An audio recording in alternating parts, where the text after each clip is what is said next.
Magandang umaga po sa ating lahat.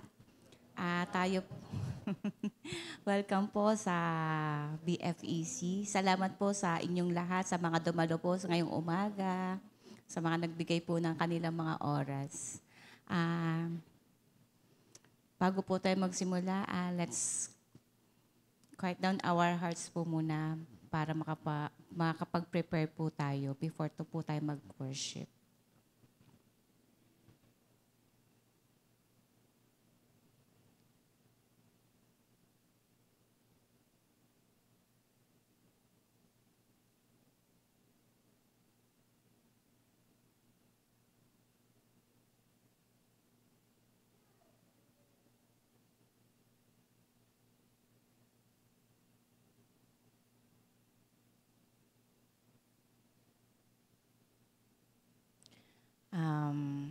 Buksan po natin ang ating mga Bibles po sa Romans chapter 6 verse 4.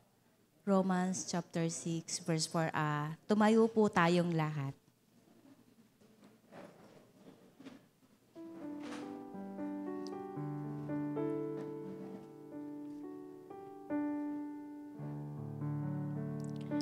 We were buried, therefore, with him by baptism into death, in order that, just as Christ was raised from the dead by the glory of the Father, we too might walk in newness of life.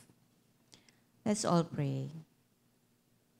Lord, thank you for this day, for we are here gathered again to worship you, and also we thank you for the people that were able to be with us at this time. Lord, our Almighty and Creator of all, we come to you with hearts full of thanksgiving and praise. And as we enter into your presence, may we fill with gratitude for all that you have done for us. Help us to be thankful for the blessings that you have bestowed upon us and to give praise for your faithfulness in our lives. Lord, forgive us also, for we are always stumble and always become a hard-headed people. Lord, as we worship you, may you touch each everyone's heart and mind to receive your words. We pray, Lord, for Pastor Peterson. Give him, Lord, the strength and wisdom as he going to be our pastor here in Batangas. Use him, Lord, as our shepherd to open another doors of opportunity to lead us to those searching for truth. May your Holy Spirit guide us every step of the way, and through you, may many souls may be drawn closer to you. Lord, we pray all these things in the mighty name of Jesus. Amen. Let's all remain stand and let's call on our sister Melody for our worship songs. Thank you.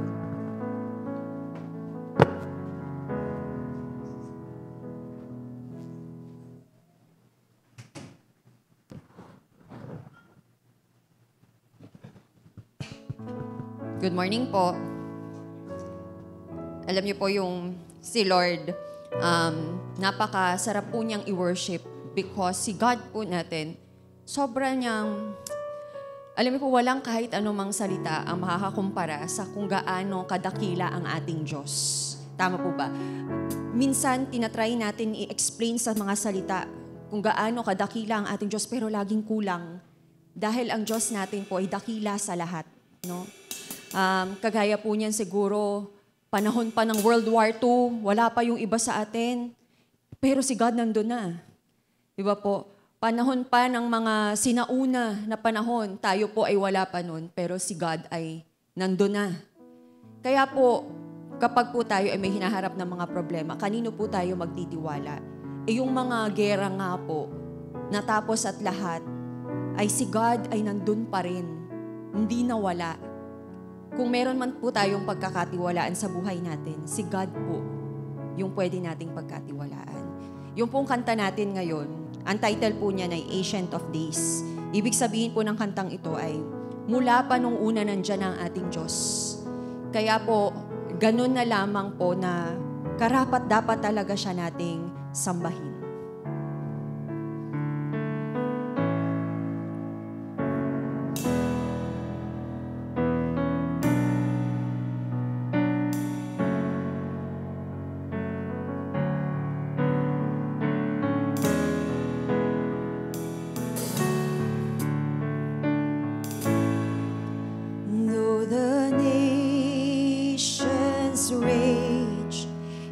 kingdoms rise and fall, there is still one King reigning over all. So I will not fear, for this truth remains, that my God is the Ancient of Days. None above Him, none before Him, all of time in His hands. For His throne He shall remain and ever stand. All the power, all the glory, I will trust in His name. For my God is the Ancient of Days. Though the dread of night overwhelms my soul, He is here with me. I am not alone, for His love is sure, and He knows my name. For my God is the Ancient of Days. None above Him, none before Him, all of time in His hands. For His throne it shall remain and ever stand. All the power, all the glory, I will trust in His name. For my God is the Ancient of Days.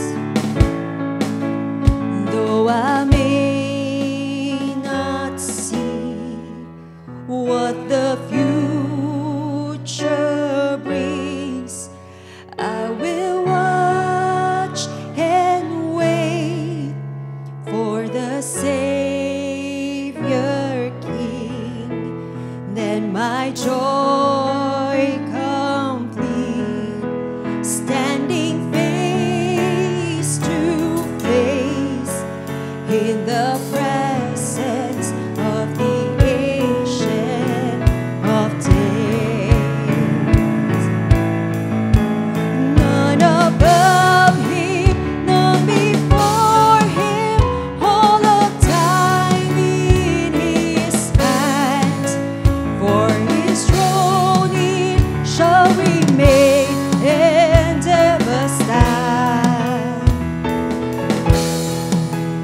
All the power, all the glory, I will trust in His name. For my God is the Ancient of Days. For my God is the Ancient of Days.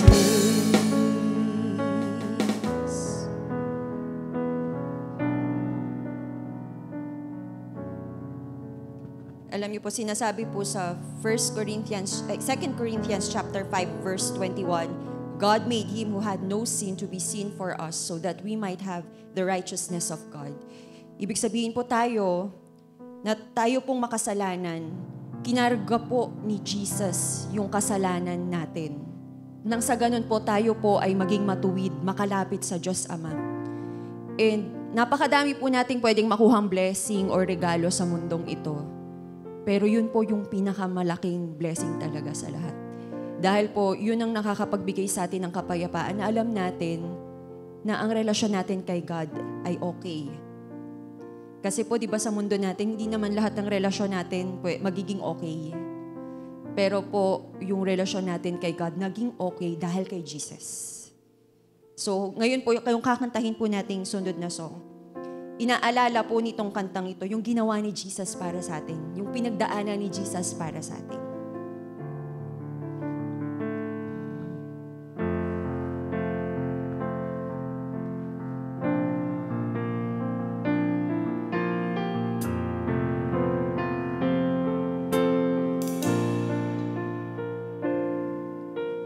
Man of sorrows, what a name for the Son of God who came, ruin sinners to reclaim. Hallelujah, what a Savior.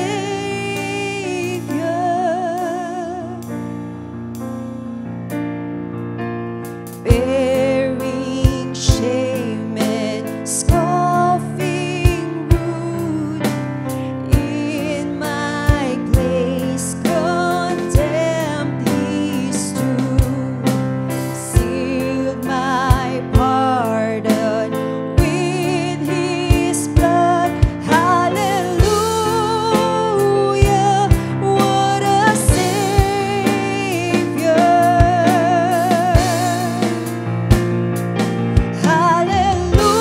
Hallelujah, hallelujah, hallelujah, what a Savior. Hallelujah, hallelujah, hallelujah, what a Savior.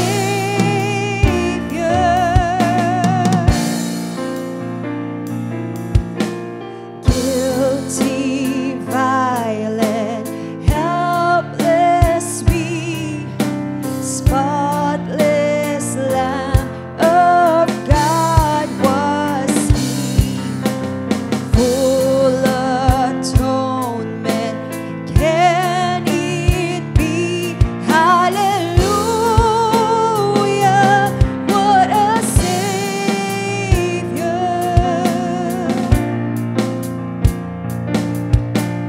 Lifted up was he to die.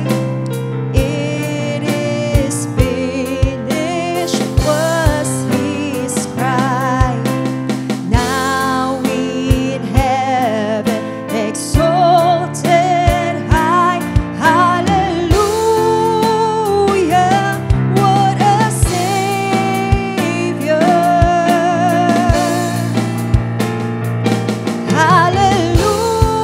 Hallelujah, hallelujah, hallelujah, what a Savior. Hallelujah, hallelujah, hallelujah, what a Savior.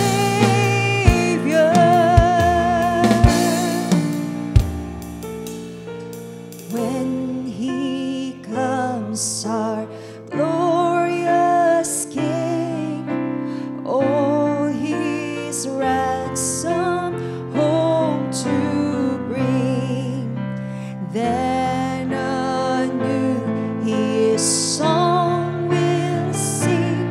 Hallelujah, what a Savior.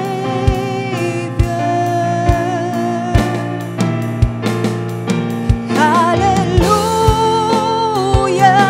hallelujah, hallelujah, what a Savior. Hallelujah, hallelujah, hallelujah, what a Savior.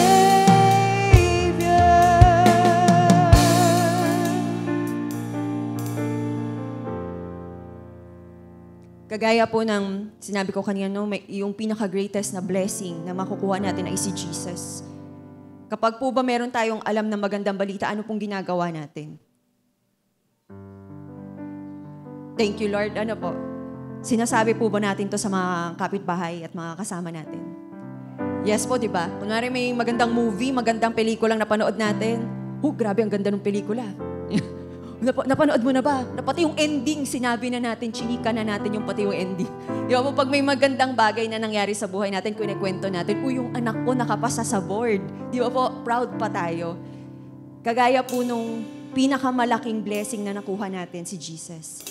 Maganda rin pong ihayag natin yan. Dahil yun talaga yung pinakamagandang balita na nakukuha po natin.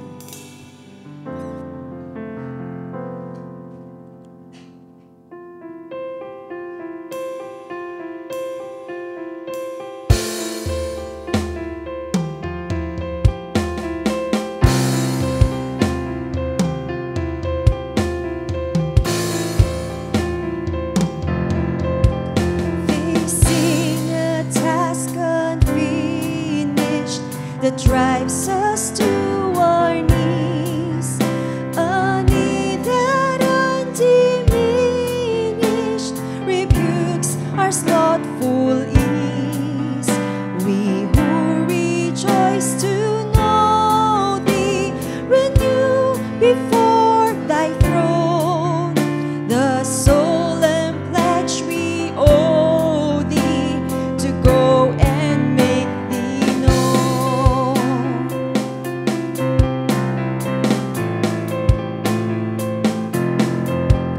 Where other lords beside Thee hold their unhindered sway, where forces that defy Thee still today, with none to heed their crying for life and love and light. Unnumbered souls are dying and passing to the night. We go to all the world with kingdom hope unfurled. No other name has power to save but Jesus Christ the Lord.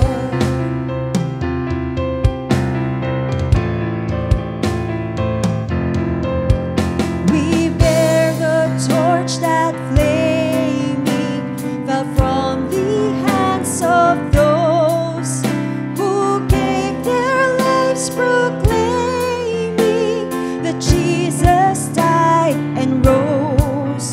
Ours is the same commission, the same gladness each ours, fired by the same ambition. To Thee we yield our powers. We go to all the world with kingdom hope unfurled. No other name has power to save but Jesus Christ the Lord.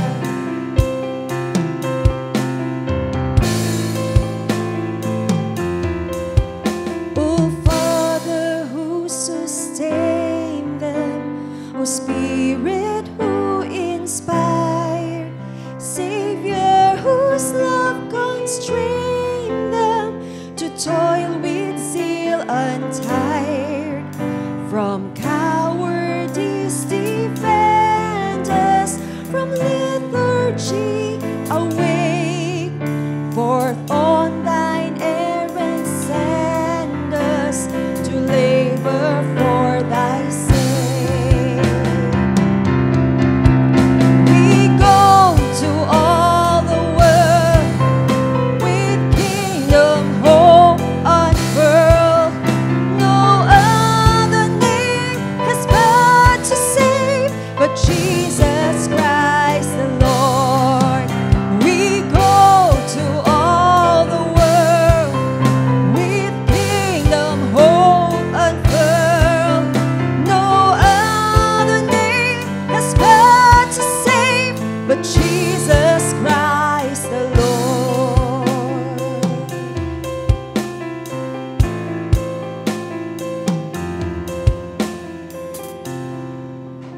Manatili po tayong nakatayo habang binabasa po natin ang salita ng Diyos.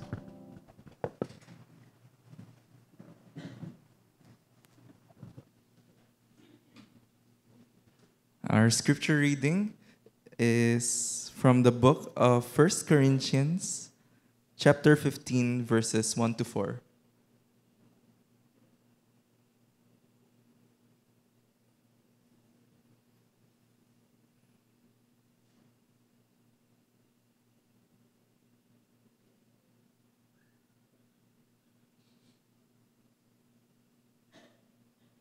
Verse 1. Now I would remind you, brothers, of the gospel I preached to you, which you received, in which you stand, and by which you are being saved, if you hold fast to the word I preached to you, unless you believed in vain. For I delivered to you as of first importance what I also received, that Christ died for our sins, in accordance with the Scriptures, that he was buried, that he was raised on the third day, in accordance with the Scriptures. For the message entitled Ang Kahalagahan ng Ebanghelyo. Let's call on our speaker for this morning, Pastor Peter Son Santoso.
Sound check. Sound. Okay. Isang mapagpalang umaga po sa ating lahat. Ako po ay nagagalak na muling maimbitahan at makabisita dito upang ibahagi ang salita ng Diyos. Ngayong umaga po ay ating tatalakayin ang topic na ang kahalagahan ng Ebanghelyo or the importance of the gospel. Muli po ay babasahin ko ang ating passage mula sa Filipino Standard Version. Ngayon ay ipinapaalala ko sa inyo, mga kapatid, ang tungkol sa Ebanghelyo na ipinangaral ko sa inyo, na inyong tinanggap, na siya naman ninyong kinatatayuan. Sa pamamagitan nito ay naliligtas kayo kung panghahawakan ninyo itong mabuti. Kung hindi, kayo'y sumampalataya ng walang kabuluhan. Sapagkat ibinigay ko sa inyo bilang pangunahin sa lahat, ang akin din namang tinanggap, na si Kristo ay namatay para sa ating mga kasalanan, ayon sa kasulatan. At siya'y inilibing at muling binuhay pagsapit ng ikatlong araw, ayon sa mga kasulatan. Bago po tayo magsimula, ay tayo po muna ay manalangin. Aming Ama na nasa langit, kayo po ay aming pinupuri at pinasasalamatan dahil sa inyong kadakilaan at kabutihan sa aming buhay. Lumalapit po kami sa inyo ngayong umaga upang humingi ng kapatawaran sa aming mga pagkukulang at sa aming mga kasalanan. At kami po ay nagpapasalamat dahil sa kapatawaran na inyong binigay sa amin sa pamamagitan ng pagkamatay ng inyong anak na si Jesus upang bayaran ang aming mga kasalanan. Kaya ngayon po ay aming dinadalangin na pagpalain niyo po kami sa pamamagitan ng pangangaral ng inyong salita. Maraming salamat po sa ngalan ni Jesus. Amen. Simula pagkabata po hanggang ngayon ay mayroong inuutos sa akin ng aking nanay na lagi niyang inuulit. Lagi niyang pinapaalala sa akin. At ang utos na ito ay, anak, magsipilyo ka. Anak, magsipilyo ka. Nung bata pa po lamang ako, lagi kaming nag-aaway dahil dito. Okay. Kasi antok na ako, gusto ko nang matulog, gusto ko nang magpahinga. O di kaya gusto ko manood ng teleserye o manood ng mga cartoons. Ngunit lagi niya akong ini-interrupt. Anak, magsipilyo ka muna bago ka matulog, bago mo gawin yung gusto mong gawin. So simula kinder hanggang elementary, hanggang high school, pinag-aawayan namin ng nanay ko yung pagtutoothbrush. So paulit-ulit, nainis na ako, para siyang sirang plaka. At dahil sa sobrang kulit ng nanay ko, mas ayaw ko siyang sundin. And siguro naranasan niyo po yun. Na dahil paulit-ulit ng paulit-ulit, mas tumitigas yung puso natin. Ayaw nating sundin. So hindi ko pinahalagahan ang pagtutoothbrush kasi parang lagi ko na lang siyang naririnig. It's something that I took for granted. So nung tumuntong ako ng college, akala ko makakagraduate na ako mula sa utos niya. Akala ko magigets niya na, oo, gagawin ko yan. Alam ko na yan. Kasi syempre matanda na ako. Independent na. Galing po akong Gensan. Sa Gensan po ako lumaki. Tapos nag-aral po ako sa Metro Manila, sa Valenzuela. Sa Bible College. So, independent na ako. Kaya ko na. Alam ko na kailangan ko mag-toothbrush. Pero tuwing uuwi ako ng Gensan dati, lagi niya pa rin akong nire-remind, anak, mag-toothbrush ka? Oh, alam ko na yun. Hindi mo kailangang ulitin. So, lagi niya akong pinapaalalahanan noon, pero lagi ko siyang hindi sinusunod. Hanggang ngayon, minsan nakakalimutan ko pa rin. Hindi kaya tinatamad na ako. At dahil hindi ko pinahalagahan, kahit na paulit-ulit ko nang narinig, nung pandemya, nasiraan ako ng ngipin. Nabunutan po ako ng ngipin. So, hindi kasalanan ng nanay ko yun. Kasalanan ko yun. Kasi kahit paulit-ulit niya ako nire-remind, hindi ko pa rin ginagawa. So, pagdating po sa ebanghelyo, pagdating po sa gospel, sa mabuting balita, marahil ay nagiging ganun din ang ating attitude towards the gospel. Siguro ay matagal na po nating narinig ang gospel na si Jesus ay namatay para sa ating mga kasalanan. Ngunit ang problema po ay dahil paulit-ulit natin itong naririnig, minsan ay hindi na natin nakikita ang kahalagahan ng mensaheng ito. Minsan ay nagiging makalyo po ang ating mga puso. Pagdating sa mensahe ng pagmamahal ng Diyos para sa atin o pagdating sa pagsasakripisyo ng ating Panginoong Hesus ng kanyang buhay para sa ating mga kasalanan. Minsan ay dahil paulit-ulit nating naririnig ang mensahe ng Ebanghelyo ay hindi na po tayo namamangha. We forget to be in awe of the message of the gospel. At ito po ang pinakapunto ng ating mensahe ngayong umaga.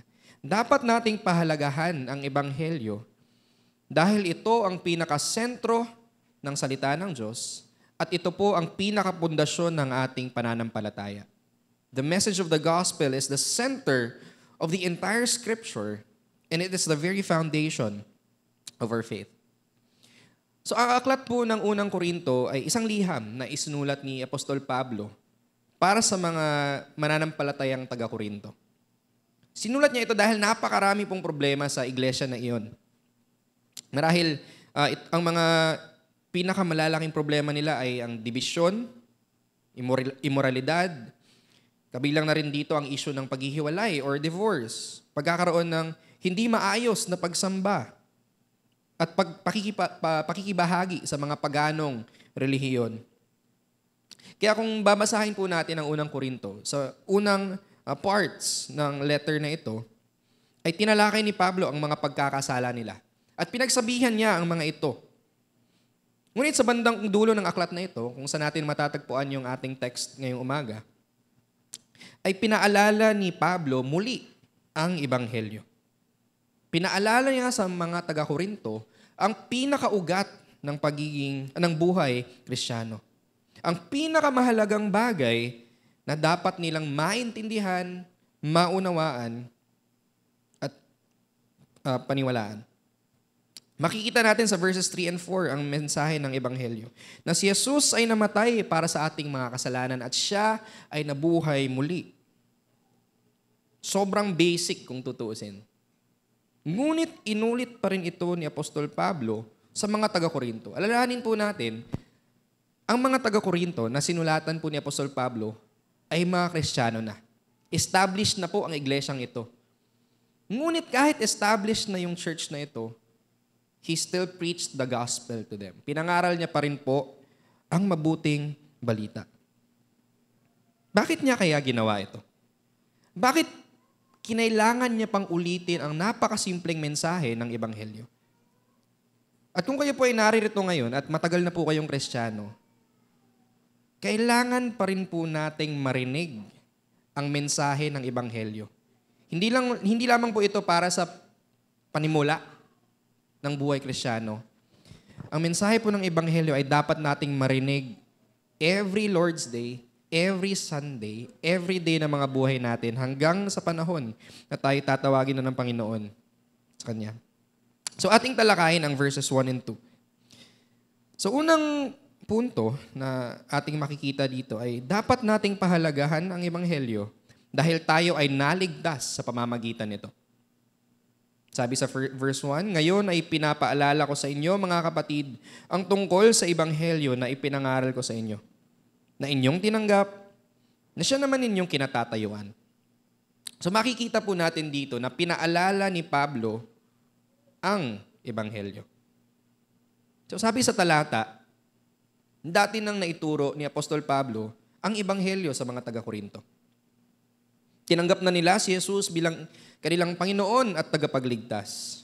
Ngunit pinaalala niya pa rin sa kanila ito.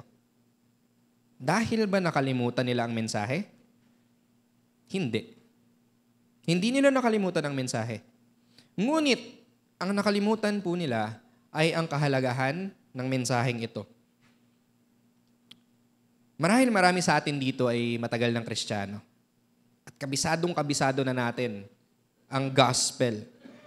Siguro tinanggap na natin si Kristo bilang ating tagapagligtas. Alam natin na tayo ay makasalanan. Alam natin na tayo ay karapat-dapat na itapon sa impyerno. Alam natin na mahal tayo ng Diyos. Kaya pinadala niya ang kanyang anak na si Jesus upang mamatay para bayaran ang ating mga kasalanan. Alam natin na kailangan nating maniwala at magtiwala kay Jesus at sa kanyang ginawa para sa atin upang tayo ay maligtas. Alam po natin yun. Ngunit may mga time sa buhay natin na hindi natin nakikita ang kahalagahan ng Ebanghelyo. Alam niyo po ba na ang pinakaugat ng kasalanan ay dahil in that particular moment ng buhay natin, hindi tayo namangha sa ating Panginoong Hesukristo. In that particular moment ng buhay natin, nakita nating mas maganda, mas pleasurable ang kasalanan kaysa sa ating Panginoong Hesukristo. So kaya kailangan nating ma-remind paulit-ulit kung ano yung gospel. Dahil meron tayong kasalanan na kinakalaban sa buhay natin. Yung mga taga-Korinto, bakit problematic yung iglesia nila? Bakit ang daming kasalanan sa simbahan nila? Yun ay dahil nakalimutan nila ang kahalagahan at kagandahan ng mensahe ng Ebanghelyo. Na sila ay makasalanan na tinubos sa pamamagitan ng dugo ng Panginoong Hesus. Ikaw, kung titingnan mo ang puso mo ngayong umaga, hanggang ngayon ba ay itinuturing mo pa rin mahalaga ang mensahe ng Ebanghelyo? Na maganda. Tinuturing mo pa rin bang mahalaga ang ginawa ni Kristo para sa iyo? O nakalimutan mo na ang kahalagahan ng ginawa ni Jesus? Marahil ikaw ay siguro bisita. Ikaw ba ay naniwala na sa Ebanghelyo? Nakita mo na ba ang kagandahan ng ginawa ni Jesus para sa iyo? So yun ay mga bagay na dapat nating sagutin at pagbulay-bulayan. Makikita din natin dito na tinanggap na ng mga taga-Korinto ang Ebanghelyo. Noong marinig ng mga taga-Korinto ang gospel mula kay Pablo, ito'y kanilang tinanggap. Ito'y kanilang pinaniwalaan. Kailangan tayong mapaalalahanan na ang mensahe ng Ebanghelyo ay tungkol sa pagliligtas ng Diyos sa atin mula sa ating mga kasalanan sa pamamagitan ni Jesus. At kailangan natin itong tanggapin. Kailangan natin itong paniwalaan. Ang pagtanggap sa mensaheng ito ay nangangahulugang nananampalataya ka na si Jesus ay namatay para sa iyo at naniniwala kang si Jesus ang iyong Panginoon at tagapagligtas. At kung tunay ngang tinanggap mo na ang mensaheng ito, ibig sabihin ay inaamin mo na ikaw ay makasalanan, na ikaw ay miserable, na ikaw ay wala ng pag-asa sa sarili mo. Nakita mo na wala kang ibang patutunguhan pag ikaw ay namatay, kundi impyerno. At dahil dito, naunawaan mo na imposible na mahalin ka ng isang banal at matuwid na Diyos. Na hindi ka karapat-dapat dahil ikaw ay makasalanan. Ngunit, pinili niya pa rin mahalin ka. Kaya pinadala niya ang kanyang anak upang mamatay para sa iyo. At kung talagang tinanggap mo na ang mensaheng ito, wala ka ng ibang nais gawin kundi isuko ang iyong buong buhay kay Jesus. Kaya talaga bang tinanggap mo na ang Ebanghelyo? So hindi ko po tinatanong kung narinig niyo na ba ang Ebanghelyo o kung naunawaan niyo po ang Ebanghelyo o kabisado niyo po ang mensahe ng gospel. Ang tinatanong ko po, talaga bang tinanggap niyo na ang mensaheng ito ng buong buo? Na tayo ay maliligtas lamang sa pamamagitan ng pananampalataya kay Jesus. Hindi ating mabubuting gawa. Hindi dahil sa kung sino tayo at anong naabot natin, estado natin sa buhay. Hindi dahil sa kung ano man yung na-accomplish natin sa buhay natin. Ikaw ba ay tumatayo na matuwid sa harapan ng Diyos dahil lamang sa katuwiran ng Panginoong Yesus na ating marireceive, ating matatanggap sa pamamagitan ng pananampalataya lamang? Makikita din po natin dito na pinangaral ni Apostol Pablo ang Ebanghelyo, tinanggap nila ang Ebanghelyo at tumatayo sila sa Ebanghelyo. So binanggit ni Apostol Pablo ang kanilang posisyon. Sila ay tumatayo sa Ebanghelyo. Ano bang ibig sabihin nun? Na sila ay tumatayo sa Ebanghelyo. Upang maintindihan natin ito, kung meron po kayong mga Biblia, buksan po natin sa Psalm 24 verses 3-4. Awit 24, 3-4. Akin pong babasahin. Wala po siya sa PowerPoint, so please open your Bibles kung meron po kayo. Babasahin ko po. Sinong aakyat sa bundok ng Panginoon? At sinong tatayo sa kanyang dakong banal? Siyang may malilinis na kamay at may pusong dalisay na hindi nagtataas ng kanyang kaluluwa sa hindi totoo at hindi sumusumpa na may panlilinlang. Mayroong tanong na binigay si David. Sino lamang ang pwedeng tanggapin ng Diyos? Who could be accepted in the sight of God? Sino lang ang may karapatan na humarap sa Diyos ng walang takot? At ang sagot, isang taong banal. The only people who could approach God are those people who are holy. Ang mga makakalapit lamang po sa Diyos ay ang mga taong banal. Isang taong walang kasalanan. Isang taong matuwid at mabuti. Ibig sabihin, ang taong ito ay wala dapat kahit anong bahid ng kasalanan. Walang bahid ng kasalanan sa kanyang mga iniisip, sa mga kagustuhan ng kanyang puso, at sa mga gawa ng kanyang mga kamay. Hindi lamang ito, kundi dapat ang taong ito ay perpekto. Wala siyang ibang ginawa buong buhay niya, kundi mabubuting gawa. At hindi niya ginagawa ang mga ito para sa kanyang pansariling kapakanan o para sa papuri ng mga tao, kundi para sa Diyos lamang. Now, kung ganitong klase lamang ng tao ang tatanggapin ng Diyos sa kanyang harapan, walang niisa sa atin ang karapat-dapat. Dahil wala pong niisa sa atin dito ang may pusong dalisay.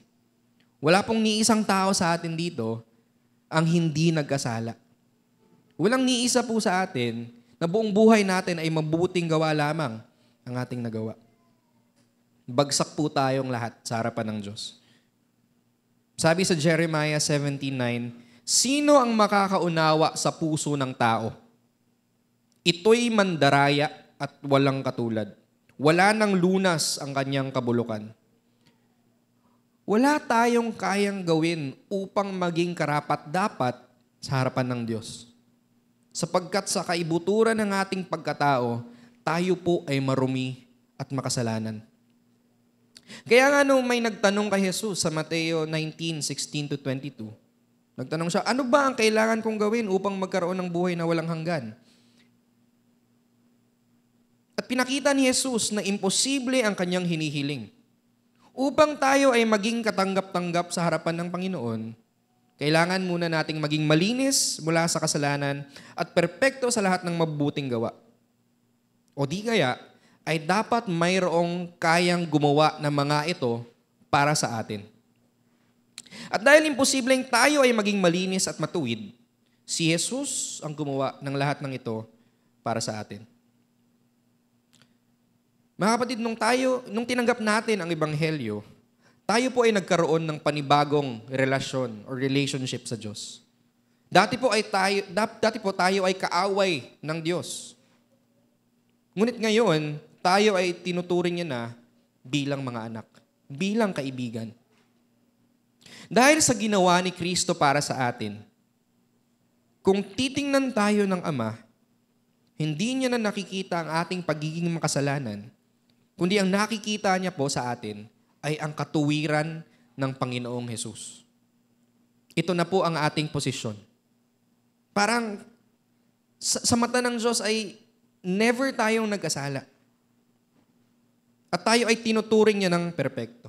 Tulad po ng sabi sa isang kanta, my hope is built on nothing less than Jesus' blood and righteousness.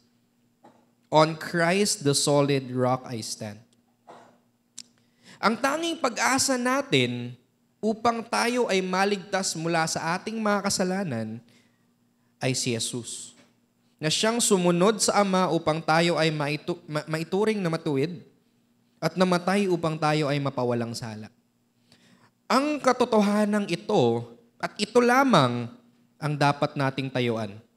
Wala na pong iba pang masiguradong pundasyon kaysa kay Kristo, ang bato ng ating pananampalataya. Tayo ngayon ay tumatayo sa katotohanan na hindi tayo matuwid, na tayo ay lubhang makasalanan. Ngunit mayroon tayong Panginoon na si Jesus, na siyang pumasan sa ating mga kasalanan, na siyang nagbigay sa atin ng katuwiran upang tayo ay maging katanggap-tanggap sa harapan ng Diyos. So mayroon po akong tanong sa inyo. Kayo ba sa kasalukuyan ay tumatayo sa Ebanghelyo? O marahil ay tumatayo ka pa rin sa inyong sariling kakayahan? Iniisip mo pa rin na kaya mong maging katanggap-tanggap sa harapan ng Diyos sa pamamagitan ng iyong pag-iwas sa kasalanan at sa pagiging mabuti. Kapatid, wala kang kayang gawin upang mahalin ka ng Diyos, sapagkat ikaw ay makasalanan. Ngunit ang mabuting balita ay wala na rin po tayong kailangang gawin upang mahalin tayo ng Diyos, sapagkat ipinakita niya na ang kanyang pagmamahal para sa atin sa pamamagitan ng pagpapadala kay Jesus. Si Jesus na ang gumawa ng lahat ng bagay na kailangan upang kayo ay tanggapin ng Diyos. So kapatid, tumayo ka sa katotohanan ito. Manindigan ka kay Jesus. At pangalawang bagay po na ma-observe natin mula sa passage ay dapat nating pahalagahan ang Ebanghelyo dahil tayo ay nililigtas sa pamamagitan nito. Sabi sa verse 2, sa pamamagitan nito ay naliligtas kayo kung panghahawakan ninyo itong mabuti. Kung hindi, kayo'y sumampalataya ng walang kabuluhan. So sabi dito sa verse, patuloy tayong nililigtas sa pamamagitan ng Ebanghelyo. Kanina nakita natin na tayo ay naligtas sa pamamagitan ng Ebanghelyo. Ngayon naman ay sabi ni Apostol Pablo, through the gospel, tayo ay naliligtas. It's present progressive. Sinasabi ni Apostol Pablo na tayo ay patuloy na nililigtas ng Diyos sa pamamagitan ng Ebanghelyo. Okay? Kanina sabi niya tayo ay tinanggap na ng Diyos, pinawalang sala, itinuturing ng matuwid sa pamamagitan ng pananampalataya. Iniligtas na tayo ni Kristo mula sa kapangyarihan ng kasalanan. Ngunit maging hanggang ngayon, kahit Kristiyano na po tayo, ay nariyan pa rin ang presensya ng kasalanan. And the same gospel po na nagligtas sa atin mula sa kapangyarihan ng kasalanan is the very same gospel na magliligtas po sa atin patuloy mula sa presensya ng kasalanan. Sabi sa Philippians 1:6, ako'y panatag sa bagay na ito, na ang nagpasimula sa inyo ng mabuting gawa ay siyang magtatapos nito hanggang sa araw ni Kristo. He who began a good work in you will complete it until the day of Christ. Mula simula hanggang sa pagtatapos, niligtas, nililigtas, at ililigtas tayo mula sa kapangyarihan, presensya, at parusa ng kasalanan. So kailangan po nating maunawaan na ang gospel ay hindi lamang ang nagpapasimula ng buhay Kristiyano, kundi ito rin ang nagbibigay sa atin ng kakayahan upang labanan ang kasalanan. Ang problema sa atin ay madalas nagsisimula ang ating buhay Kristiyano sa krus, na kailangan tanggapin si Jesus bilang tagapagligtas. Ngunit pagkatapos nito ay nagiging hagdan ang buhay Kristiyano. Hindi ka na umaasa sa kapangyarihan ng Panginoong Jesus, kundi ikaw ay umaasa sa sarili mong kakayahan upang mag-mature sa Christian life. Nagiging hagdan, nagiging works-based na po siya. Okay? Yun po yung nagiging problema sa atin. Okay? Sa simula ay naniniwala tayong si Jesus lamang ang dahilan upang tayo ay maging katanggap-tanggap sa harapan ng Diyos. Ngunit pagkatapos ay iniisip natin na kailangan natin siyang sundin upang panatilihin ang ating estado ng pagiging ligtas. O di kaya ay kailangan nating sumunod dahil sa ating pagsunod nakabase ang pagmamahal at pagtanggap ng Diyos sa atin. Tingin natin ay nakukuha natin ang atensyon, ang pagmamahal, nakukuha natin ang kasagutan ng Diyos sa ating mga panalangin sa pamamagitan ng pagsunod. Yung mga kabataan, ang tawag nila dito ay ligtas points. Dapat meron tayong ligtas points para sagutin ng Diyos ang mga panalangin natin. Ngunit kailangan nating maunawaan at paulit-ulit na ipaalala sa ating mga sarili na hindi nakabase sa kung sino tayo o sa mga gawa natin ang pagmamahal at pagtanggap ng Diyos. Kundi ito ay nakabase sa kung sino si Jesus at kung ano ang ginawa niya para sa atin. Tayo po ngayon ay sumusunod hindi upang mahalin, upang iligtas, at upang tanggapin ng Diyos, kundi sumusunod po tayo bilang pagpapakita ng pagpapasalamat sa kaligtasan, pagmamahal at pagtanggap ng Diyos. Tayo ay sumusunod hindi dahil takot tayo. Takot tayong itapon sa impyerno. Kundi dahil mahal natin ang Diyos na siyang unang nagmahal sa atin. At gusto natin siyang luwalhatiin. At wala nang iba pang magbibigay sa atin ng kakayahan na sumunod sa Diyos, kundi ang katotohanan ng Ebanghelyo. Na tayo ay mahal at tanggap na ng Diyos kay Kristo sa pamamagitan ng pananampalataya lamang sa Kanya. At wala po tayong kayang gawin upang baguhin ang katotohanan ito. At wala tayong kailangang gawin upang panatilihin ito, sapagkat ang ating kaligtasan ay nakasalalay kay Kristo lamang. So tanungin po natin ang mga sarili natin. Bakit natin sinusunod ang Diyos? Bakit mo sinusunod ang Diyos? Dahil ba sinusubukan mo pa rin maging katanggap-tanggap sa Kanyang harapan? Kahit na alam mong si Kristo lamang ang may kakayahan na iligtas ka? So kapatid, kung ikaw ay tunay na nananampalataya kay Jesus, tanggap ka na ng Ama. At malaya ka nang sundin siya ng taos-puso at may pagmamahal.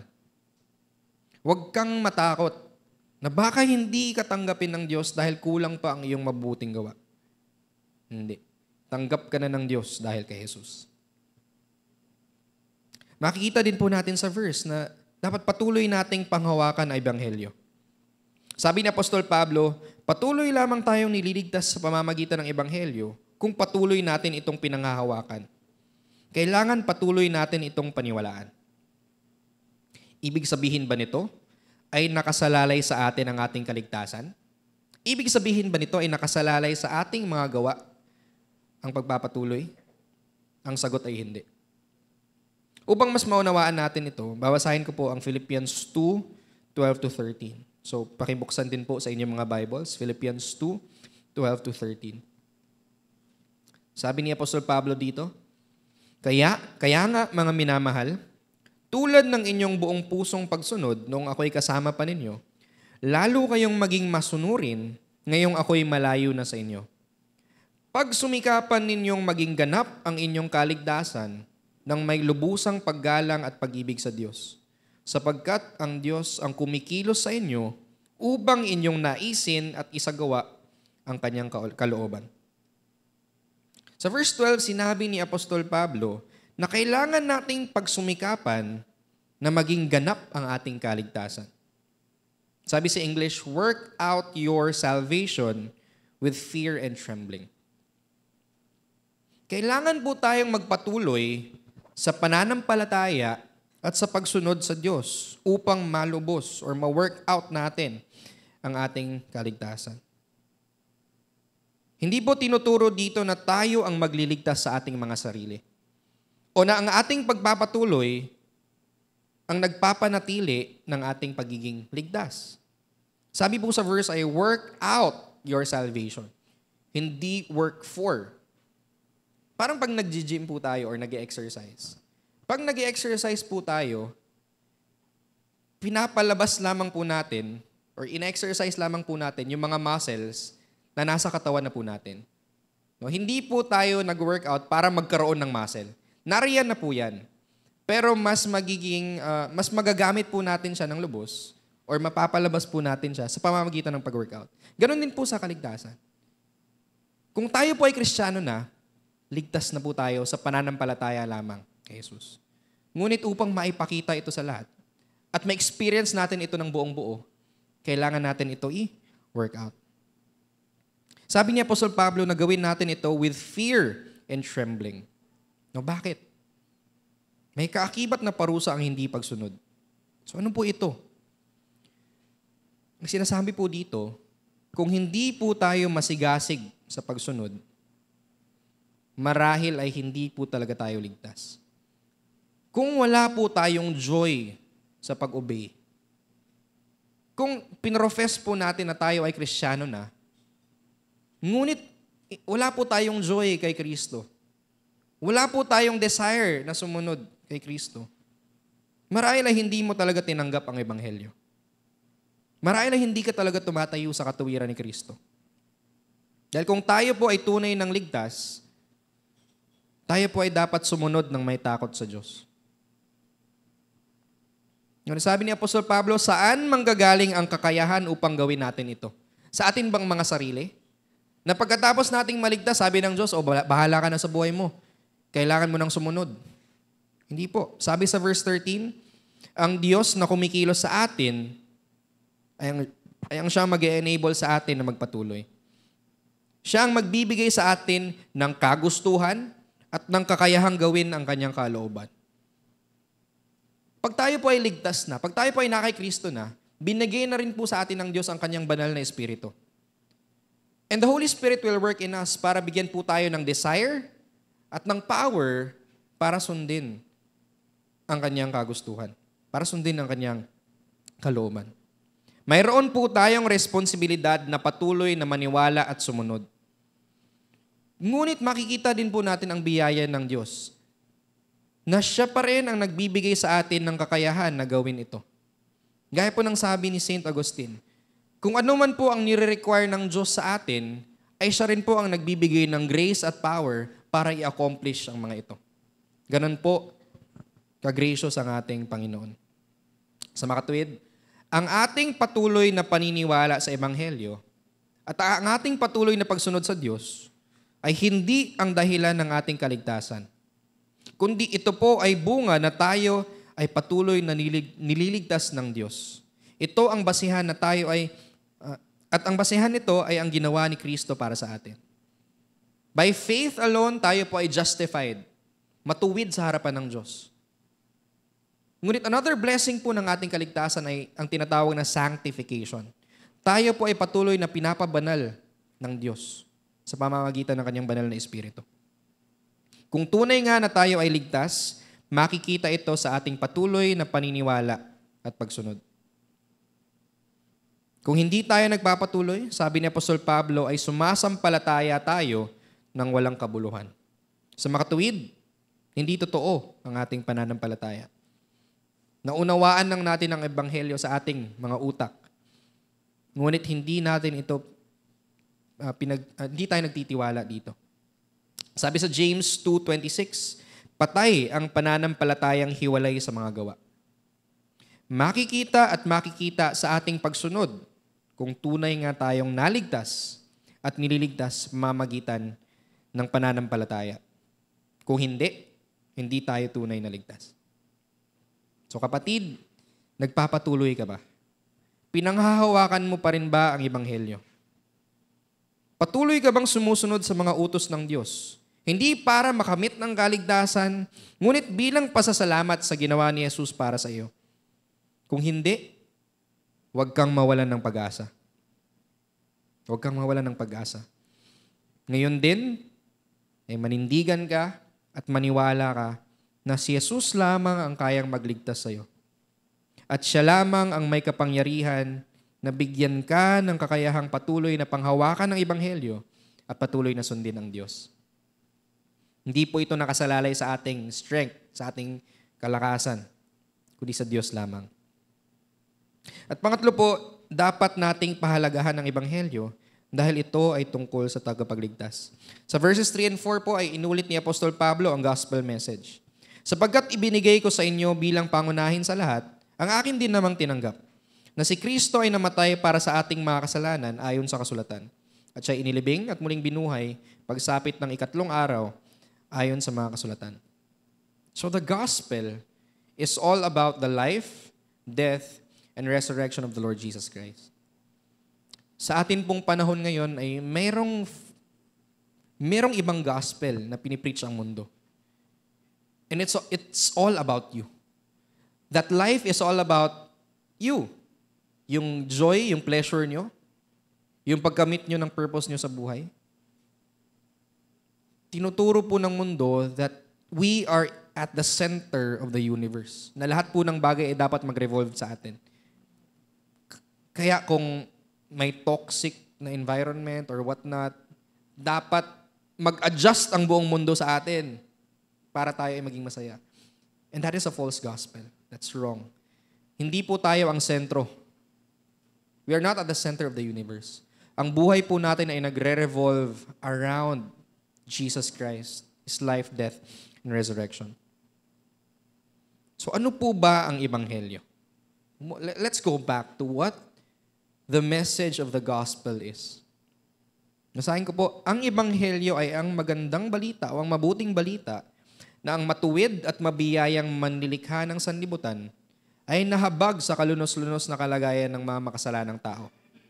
At ipinadala niya ang kanyang anak na si Jesucristo, Diyos na naging tao, tunay na Diyos at tunay na tao, upang pasanin ang kasalanan ng tao at pawiin ang puot ng Ama sa pamamagitan ng kanyang pagkamatay sa krus at kanyang muling pagkabuhay. At upang gawin tayong matuwid sa pamamagitan ng kanyang pagsunod. Nang sa gayon ay sino man ang manampalataya kay Jesus ay papatawarin ng Diyos sa kanyang mga kasalanan at ituturing ng Diyos bilang kanyang anak. Atin pong hatiin itong paragraph na ito. Una, ang ebanghelyo ay ang magandang balita na ang matuwid at mabiyayang manlikha ng sanlibutan. Sabi sa Numbers 14:18, si Yahweh ay hindi madaling magalit, mahabagin at handang magpatawad. Subalit hindi niya ipinawawalang bahala ang kasamaan. So kung babalikan po natin ang Genesis 1, nilikha po ng Diyos ang lahat ng bagay at sinabi niya ang lahat ng ito ay good, mabuti, maganda. Sa 6 na araw ay nilikha niya ang pinaka-espesyal sa lahat ng kanyang mga nilikha. At ito ay ang tao. Sabi sa Genesis 1:26, nilikha niya ang tao sa kanyang imahe, na may kaalaman, katuwiran at kabanalan mula sa Diyos. Ngunit kahit nilikha ng Diyos ang tao na mabuti, pinili pa rin ng tao na magkasala. Sinuway ni Adan at Eva ang utos ng Diyos na huwag kainin ang pinagbabawal na prutas. At dahil dito, nahulog ang buong sangkatauhan, kasama po tayo doon, sa kasalanan. At hindi po ito pwedeng palagpasin ng Diyos. Dahil siya ay banal, kailangang maparusahan ang lahat ng nagkasala laban sa Kanya. Sabi sa verse kanina, hindi niya ipinagwawalang bahala ang kasalanan, ang kasamaan. Balang araw po, haharapin natin ang Diyos. At tayo po ay huhusgahan. We will face God in the day of judgment. At ang lahat ng nagkasala ay itatapon sa impyerno. Ngunit sinabi rin sa salita ng Diyos na ang Diyos ay mapagpatawad. So ano kaya ang ginawa ng Diyos upang ipakita ang kanyang pagiging merciful? Second, nahabag sa kalunos-lunos na kalagayan ng mga makasalanang tao at ipinadala niya ang kanyang anak. Sabi sa Romans 5:8, ngunit pinatunayan ng Diyos ang kanyang pag-ibig sa atin nang mamatay si Kristo para sa atin noong tayo'y makasalanan pa. Kahit na hindi po tayo karapat-dapat na mahalin at patawarin ng Diyos, pinili niya pa rin na mahalin tayo. Actually, walang problema kung pipiliin niya na itapon tayong lahat sa impyerno. Nararapat lamang po yun. Ngunit siya ay merciful, mahabagin. Pinakita niya ito sa pamamagitan ni Jesus. Sino po si Jesus at ano pong ginawa niya para sa atin? Next, sabi po dito, Diyos na naging tao. Tunay na Diyos at tunay na tao. Sabi sa John 1:1 and 14, nang pasimula ay naroon na ang salita. Ang salita ay kasama ng Diyos at ang salita ay Diyos. Naging tao ang salita at nanirahan sa piling namin. Bago po natin talakayin ang ginawa ni Jesus, kailangan natin tingnan kung sino ba talaga siya. Ano po ba yung mga katangian na meron siya na nakakapagbigay sa kanya ng kakayahan upang iligtas tayong mga makasalanan? Sabi sa verses na binasa natin, si Jesus ay Diyos na naging tao. Bakit kinailangang maging tunay na Diyos at tunay na tao ni Jesus? Dahil po Diyos lamang ang may kakayahang magpatawad ng kasalanan. At tao lang ang pwedeng kumatawan para sa mga tao sa harap ng Diyos. Kaya si Jesus lamang po ang pwedeng magsilbing tagapamagitan sa Diyos at sa mga tao. He is the only mediator between God and man because Jesus is both God and man. At bilang tagapamagitan, as a mediator, ano po ang ginawa niya para sa atin? Sabi dito, upang pasanin ng kasalanan ng tao at pawiin ang puot ng Ama sa pamamagitan ng pagkamatay sa krus at kanyang muling pagkabuhay. Basahin ko po ang Isaiah 53:5-6. Ngunit dahil sa ating mga kasalanan, kaya siya nasugatan. Siya ay binugbog dahil sa ating kasamaan. Tayo ay gumaling dahil sa pahirap na dinanas niya at sa mga hampas na kanyang tinanggap. Tayong lahat ay tulad ng mga tupang naliligaw. Nagkanya-kanya tayo ng lakad. Ngunit ipinataw ni Yahweh sa kanya ang kaparusahang tayo ang dapat tumanggap. Bilang ating tagapagligtas, pinasan ni Jesus ang ating mga kasalanan. Sabi sa 2 Corinthians 5:21 na binasa po kanina, hindi nagkasala si Kristo, ngunit alang-alang sa atin, siya'y itinuring na makasalanan. Dala-dala niya ang ating mga kasalanan noong siya ay namatay sa krus. At siya ay pinarusahan ng Diyos. Bakit kinailangan po siyang parusahan ng Diyos? Upang hindi na natin danasin ang galit at puot ng Diyos laban sa atin. Sabi sa Bible, si Kristo ang uminom ng kopa ng puot ng Diyos na dapat ay para sa atin. He drank down the cup of wrath that should be poured out on us. Ngunit si Jesus ay hindi po nanatiling patay. Pagkalipas ng 3 araw, siya ay muling nabuhay.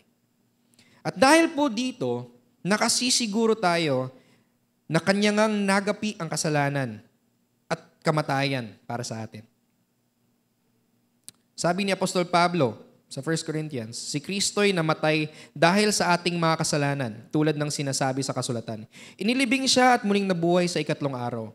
Then verses 55-57, nasaan o kamatayan ang iyong tagumpay? Nasaan o kamatayan ang iyong kamandag? Ang kamandag ng kamatayan ay ang kasalanan, at ang kapangyarihan ng kasalanan ay nagmumula sa kautusan. Magpasalamat tayo sa Diyos na nagbibigay sa atin ng tagumpay sa pamamagitan ng ating Panginoong Jesus. And then fifth na makikita po natin dito, ano pang ginawa ni Jesus? At upang gawin tayong matuwid sa pamamagitan ng kanyang pagsunod.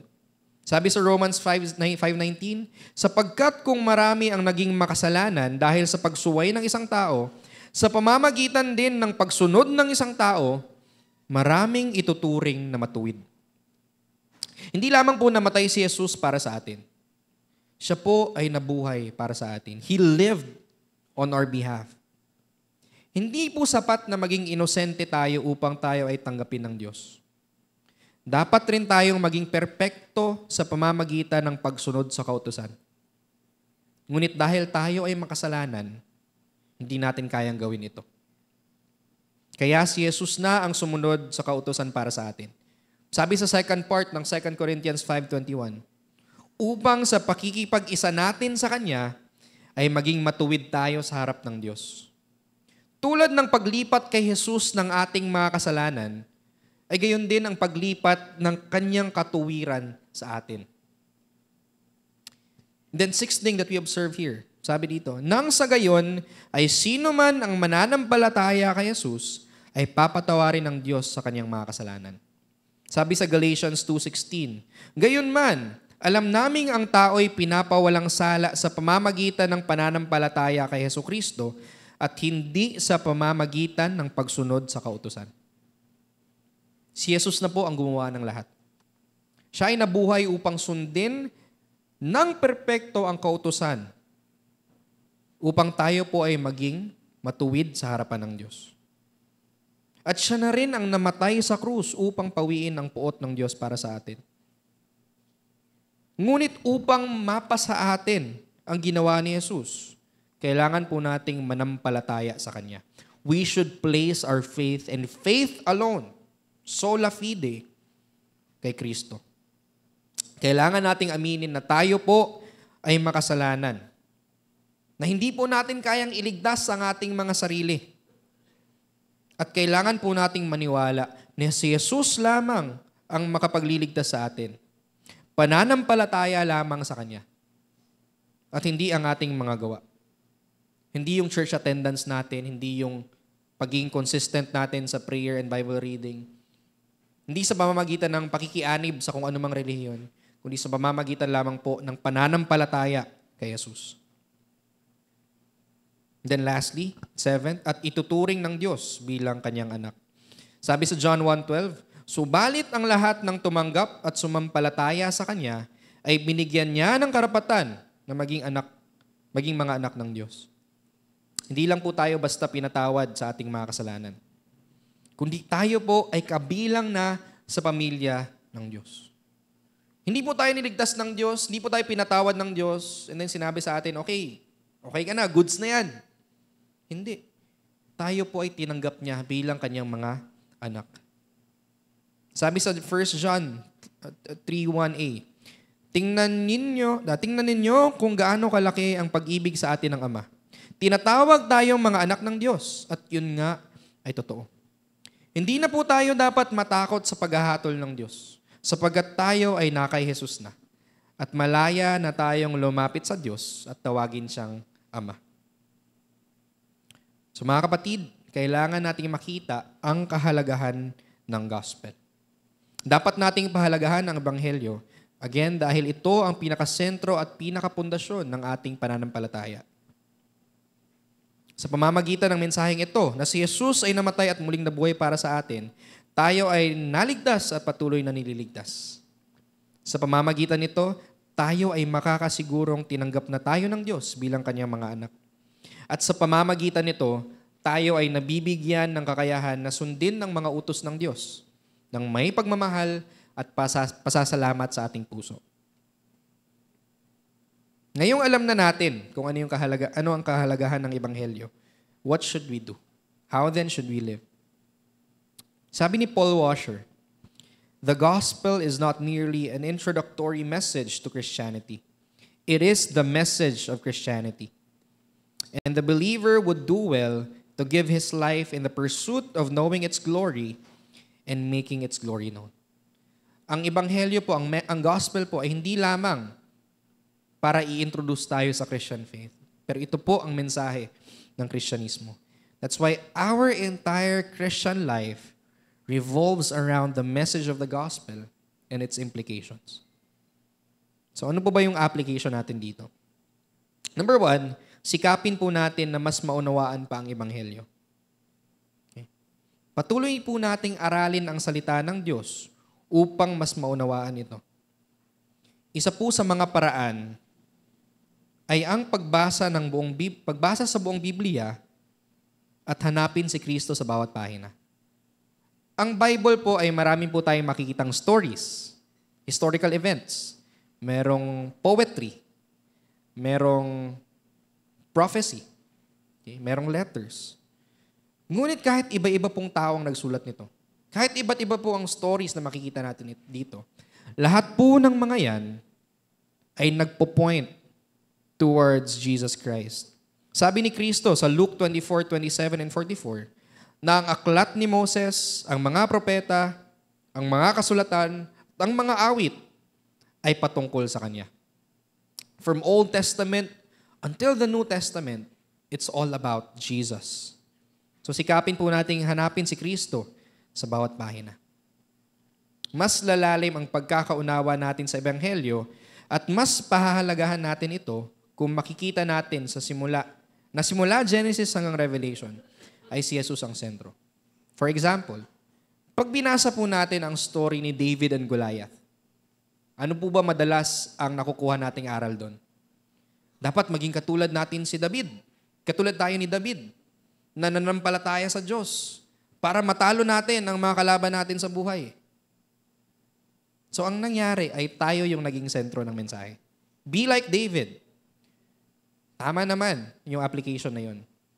Pero bago po tayo dumating sa aplikasyon na yun, dapat po nating maunawaan na ang istorya po ni David and Goliath points towards Jesus. Na si David po ay picture ni Jesus. Tayo po ay yung mga Israelites na nasa gilid na takot kay Goliath. Ngunit, like David, Jesus was the one who faced sin, death, and the devil for us. Hindi po natin kayang talunin ang kasalanan, ang kaaway, at ang kamatayan. Ngunit si Jesus po ang humarap ng lahat ng ito para sa atin. At siya ay nagtagumpay. David's victory against Goliath is a picture of the victory of Jesus Christ against sin, Satan, and death. So basahin po natin ang Biblia through the lens of Jesus Christ. Pangalawang aplikasyon po, ibahagi natin ang Ebanghelyo. Ngayon ay naranasan natin ang kapangyarihan ng Ebanghelyo. Na ito ay kayang magligtas, kayang magbago ng buhay. Sabi ni Paul sa Romans 1:16, it is the power of God unto salvation. So ngayong naranasan natin ito, huwag nating ipagkait ang power ng gospel sa mga tao na nakapalibot sa atin. Okay? Dapat natin itong ibahagi. Dapat nating i-share. Mahalin natin ang mga tao na hindi pa nakakilala kay Kristo. Ibahagi natin ang mabuting balita upang sila din ay makaranas ng kaligtasan, kapayapaan, at pagbabago. Dahil wala na pong ibang pag-asa, kundi itong pag-asa na makikita natin sa mensahe ng gospel. That Jesus lived, died, rose again in order to forgive sinners from their sins. Maaari po ba tayong tumayo? Tayo manalangin.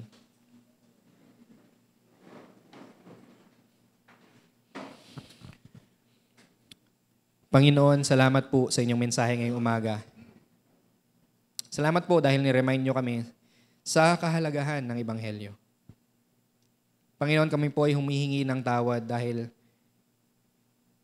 madalas ay nakakalimutan namin ang inyong kabutihan. Nakakalimutan namin na kami po ay tanggap na ninyo because of what Jesus did for us. Kahit alam namin na pananampalataya lamang po ang makapagligtas sa amin, pananampalataya kay Kristo, For the most part, umaasa pa rin po kami sa aming mga sarili para i-justify ang aming sarili sa inyo. But Lord, we thank you for your reminder. Nawa po ay buong buhay namin ay panghawakan namin ang mensaheng ito. That this would lead to our sanctification. May the gospel be our power, our delight in continuing to obey you. So, tulungan niyo po kami sa pamamagitan ng inyong banal na Espiritu na aralin pa ang Ebanghelyo na mas maunawaan pa namin ito, and that it will lead us towards loving obedience. At tulungan niyo po kami na ibahagi ang mensaheng ito sa aming mga pamilya, mga kaibigan, at sa mga tao na inyo pong inalagay sa aming palibot. Maraming salamat po sa ngalan ni Jesus. Amen. Amen.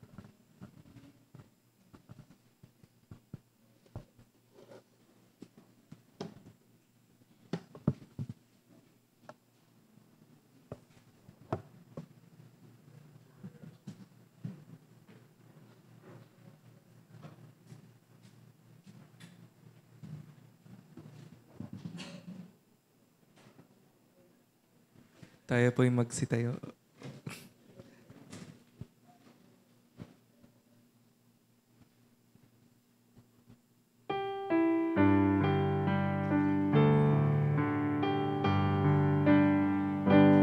May the peace of God, our Heavenly Father, and the grace of Christ, the risen Son, and the fellowship of God the Spirit, keep our hearts and minds within His love.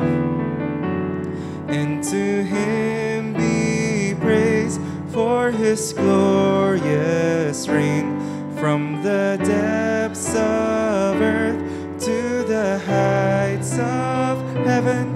We declare the name of the Lamb once slain, Christ eternal, the King of kings.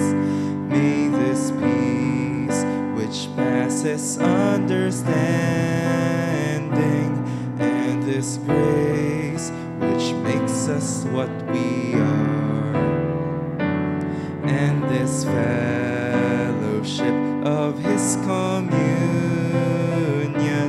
make us one in spirit and in heart.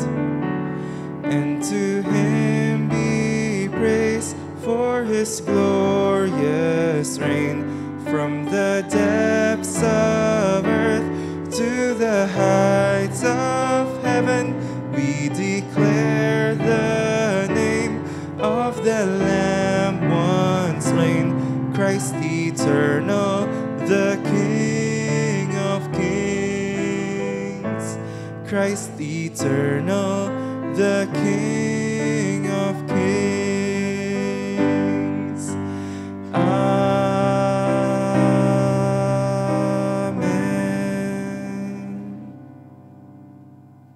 Dito po nagtatapos ang ating worship service. Salamat po sa inyong lahat. Inaasahan naming makita po kayo ulit sa susunod na linggo.